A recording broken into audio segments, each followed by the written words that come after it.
السلام علیکم دوستو۔ حضرت عمر فاروق رضی اللہ تعالیٰ عنہ جن کے پاک نام پر آج مسلمانوں کو فخر ہے اور جن کے جوشی ایمانی سے آج 1400 برس بعد تک کافروں کے دلوں میں خوف ہے، اسلام لانے سے قبل مسلمانوں کے مقابلے اور تکلیف پہنچانے میں بھی ممتاز تھے۔ نبی اکرم صلی اللہ علیہ وآلہ وسلم کے قتل کے درفے رہتے تھے۔ ایک روز کفار نے مشورہ کی کمیٹی قائم کی کہ کوئی ہے جو محمد صلی اللہ علیہ وآلہ وسلم کو قتل کر دے۔ عمر فاروق رضی اللہ تعالیٰ عنہ نے کہا کہ میں کروں گا۔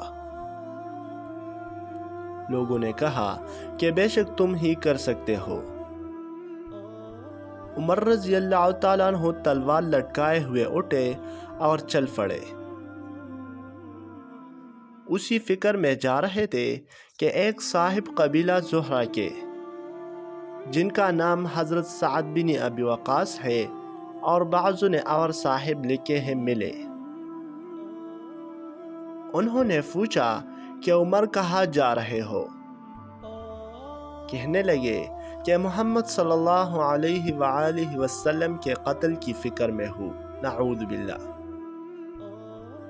سعد رضی اللہ تعالیٰ عنہ نے کہا کہ بنو ہاشم، بنو زہرہ اور بنو عبد مناف سے کیسے مطمئن ہو گئے ہیں؟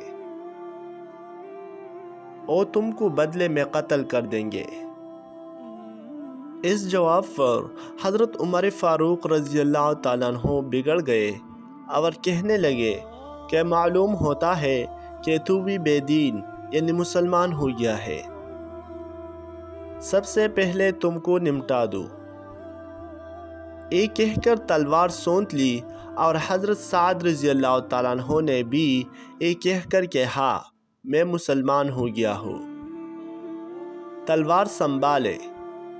دونوں طرف سے تلوار چلتے تھے کہ حضرت سعد رضی اللہ تعالیٰ عنہ نے کہا کہ پہلے اپنی گھر کی خبر لے، تیری بہن اور بہنوئی دونوں مسلمان ہو چکے ہیں۔ یہ سنتا تھا کہ عمر فاروق رضی اللہ تعالیٰ عنہ غصے سے بھر گئے اور سیدھے بہن کے گھر گئے۔ وہاں حضرت خباب رضی اللہ تعالیٰ عنہ ان دونوں میاں بیوی کو قرآن پاک پڑھا رہے تھے۔ حضرت عمر رضی اللہ تعالیٰ عنہ نے کیواڑ کھولے۔ ان کی آواز سے حضرت خباب رضی اللہ تعالیٰ عنہ تو جلدی سے اندر چھپ گئے اور وہ صحیفہ بھی جلدی میں باہر ہی رہ گیا جس پر آیت قرآنی لکھی ہوئی تھی۔ ہمشیرہ نے کیواڑ کھولے۔ حضرت عمر فاروق رضی اللہ تعالیٰ عنہ کے ہاتھ میں کوئی چیز تھی جس کو بہن کے سر پر مارا، جس سے سر سے خون بہنے لگا، اور کہا کہ اپنی جان کی دشمن تو بھی بے دین ہو گئی ہے۔ اس کے بعد گھر میں آئے اور پوچھا کہ کیا کر رہے تھے اور یہ آواز کس کی تھی؟ بہنوئی نے کہا کہ بات چیت کر رہے تھے۔ کہنے لگے کیا تم نے اپنے دین کو چھوڑ کر دوسرا دین اختیار کر لیا ہے؟ بہنوئی نے کہا کہ اگر دوسرا دین حق ہو تب؟ یہ سنتا تھا کہ ان کی داڑھی پکڑ کر کھینچی اور بے تحاشا ٹوٹ پڑے اور زمین پر گرا کر خوب مارا۔ بہن نے چڑھانے کی کوشش کی تو ان کے منہ پر ایک زوردار تھپڑ مارا کہ خون نکل آئے۔ وہ بھی آخر عمر ہی کی بہن تھی۔ کہنے لگے کہ عمر، ہم کو اس وجہ سے مارا جاتا ہے کہ ہم مسلمان ہو گئے۔ بے شک ہم مسلمان ہو گئے، جو تجھ سے ہو سکے تو کر لے۔ اس کے بعد حضرت عمر فاروق رضی اللہ تعالیٰ عنہ کی نگاہ اس صحیفے پر پڑی جو جلدی میں باہر رہ گیا تھا۔ اور غصے کا جوش بھی اس مار پیٹ سے کم ہو گیا، اور بہن کے اس طرح خون میں بڑھ جانے سے شرم بھی آ رہی تھی۔ کہنے لگے کہ اچھا مجھے دکھاؤ یہ کیا ہے۔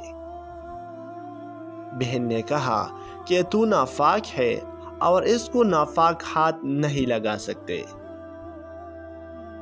حضرت عمر رضی اللہ تعالیٰ عنہ نے غسل کیا اور اس کو لے کر پڑھا۔ اس میں سورہ طٰہٰ لکھی ہوئی تھی۔ اس کو پڑھنا شروع کیا اور سورہ طٰہٰ کی ایک آیت پڑھی کہ حالت ہی بدل گئی۔ کہنے لگے کہ اچھا مجھے بھی محمد صلی اللہ علیہ وآلہ وسلم کی خدمت میں لے چلو۔ یہ الفاظ سن کر حضرت خباب رضی اللہ تعالیٰ عنہ اندر سے نکل آئے اور کہا کہ اے عمر، تجھے خوشخبری دیتا ہو کہ کل شب حضور صلی اللہ علیہ وآلہ وسلم نے دعا مانگی تھی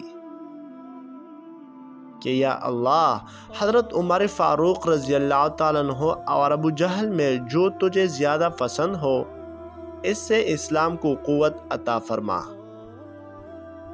یہ دونوں قوت میں مشہور تھے۔ معلوم ہوتا ہے کہ حضور صلی اللہ علیہ وآلہ وسلم کی دعا تمہارے حق میں قبول ہو گئی ہے۔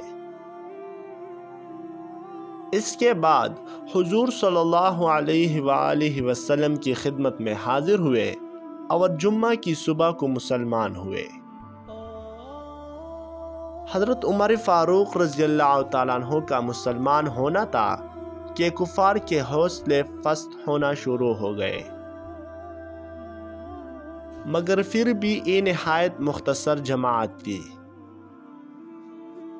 اور وہ سارا مکہ بلکہ سارا عرب میں اور بھی جوش پیدا ہوئے، اور جلسے کر کے مشورے کر کے ان حضرات کو نافذ کرنے کی کوشش کرتے اور طرح طرح کی تدبیریں کرتے تھے۔ تاہم اتنا ضرور ہوا کہ مسلمان مکہ کی مسجد میں نماز پڑھنے لگے۔ حضرت عبداللہ بن مسعود رضی اللہ تعالیٰ عنہ فرماتے ہیں کہ عمر رضی اللہ تعالیٰ عنہ کا اسلام لانا مسلمانوں کی فتح تھی، اور ان کی ہجرت مسلمانوں کی مدد تھی، اور ان کی خلافت رحمت تھی۔